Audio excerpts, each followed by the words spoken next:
श्री सत्य गुरुदेवाय नमः। राजा भर्तरी का दृष्टांत।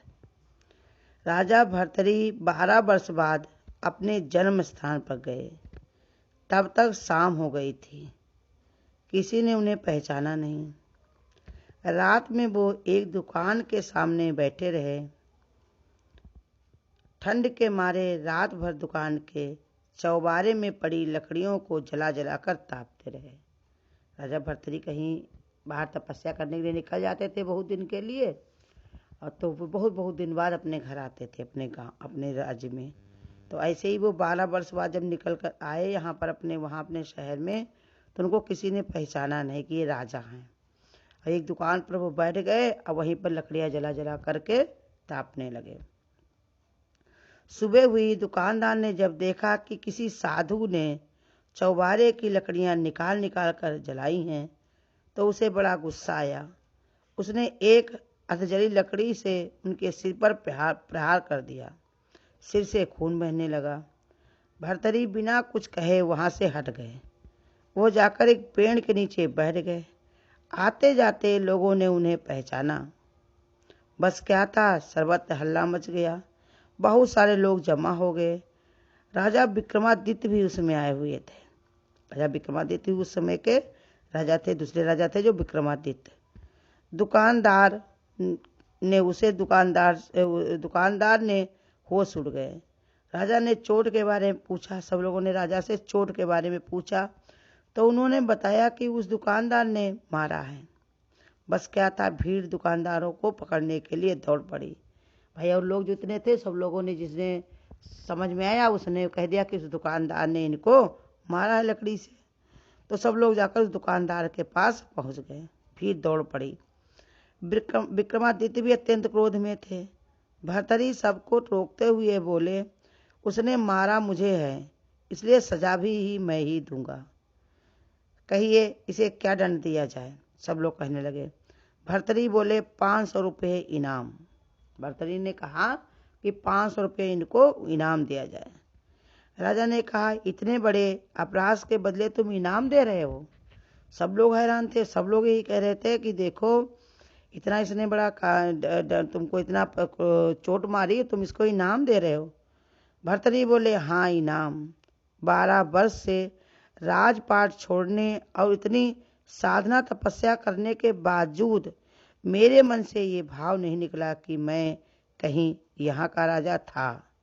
यही मेरी प्रजा थी। तभी तो बिना पूछे मैंने इसकी लकड़ियां जला ली।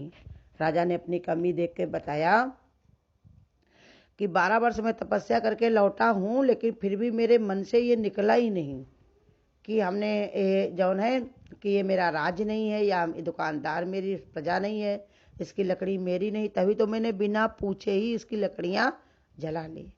यही गुरु हम लोगों को भी सिखाते हैं कि तुम तन से तो कुछ भी साधना करते हो, कपड़े रंगा लोगे, बड़े संत बन जाओगे, लेकिन अंदर से तुम्हारी आसक्ति कम हुई कि नहीं?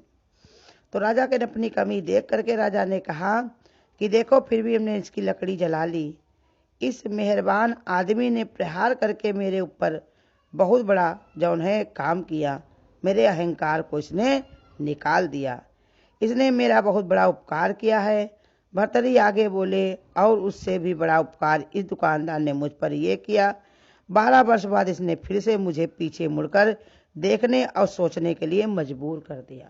अपनी कमी देखी तो फिर से वो मन में सोचने लगे राजा भर्तरी कि अभी हमको तपस्या की बहुत ही जरूरत है। अभी मेरे अंदर से अहंकार नहीं गया, अपना हमको राज नहीं भूला, अपनी हमको चीज वस्तु नहीं भूली। इसलिए कहा, इसने मेरे ऊपर बहुत बड़ा उपकार किया है, मुझे इसने याद दिला दिया, इसलिए मैं लौट करके फिर से जानने के लिए मजबूर हो गया हूँ कि क्या मैं सब सच में आत्मविश्वास निरीक्षण कर पाया हूँ। इतना कहकर भर्तरी फिर तपस्या के लिए चल दिए। रोज गुरु हम लोगों को भी यही समझाते हैं कि अपनी कमी देखो और अपने को सुधार करो, ना कि दूसरे को। और क्षमा करने वाला भाव तो गुरु कहते हैं सबसे बड़ा होता है। और ये तो 12 वर्ष तपस्या करके आए थे। गुरु हम लोगों को बताते हैं कि तुम लोग भी अपना जीवन कैसे बनाओ, तपस्वी बनाओ। कोई कुछ भी करता है, कैसे भी कहता है हमारा कर्म कट गया, हमको उसमें विकार ना देख करके अपने मन को शांत रखना चाहिए, अपने विचारों से अपने को उठाना चाहिए कि आज हमारे ऊपर गुरु की कितनी बड़ी कृपा है जो अपनी शरण में हमको लिए हुए हैं। ये बहुत बड़ी बलिहारी है गुरु की, हमारी ऐसी बुद्धि बनाए हुए हैं। मन से अपने सारे दोष हटा करके, मन से विषय विकार हटा करके भगवान की भक्ति में रत रहो। हर समय भगवान के जाप में रहो, परमात्मा की, भगवान ने कहा पुकार में रहो कि हे प्रभु कैसे हमारा उद्धार हो। कमी देखो तो अपनी देखो, किसी और की नहीं। बुरा जो देखन में चला तो बुरा न मिलिया कोई, और जो दिल खोजा अपना तो मुझसे बुरा न कोई। अपनी कमी देख करके अपनी बुराई को हटाओ, अन्यथा ये बुराई तुम्हारे साथ में जाएगी तो तुम्हारा प्रीतम तुम्हें पहचानेगा नहीं। अगर सच में तुम सच्चा प्रेम करते हो परमात्मा से मिलकर के एक होना चाहते हो तो भर्तृहरि की तरह अपनी बुराई खुद कम करो, और नहीं तो भगवान ने कहा धीरे धीरे ये खत्म नहीं होगी तो परमात्मा से मिलकर के एक नहीं हो पाओगे। कुछ भी कर लो, भगवान ने कहा अगर तुम्हारी दोष भरी दृष्टि रही तो तुम्हारा कोई उद्धार कर नहीं सकता। हरि। अगर आपको आज की वीडियो अच्छी लगी हो तो वीडियो को लाइक और शेयर करना ना भूलें। आगे की वीडियोस देखने के लिए चैनल को सब्सक्राइब करें और नोटिफिकेशन बेल को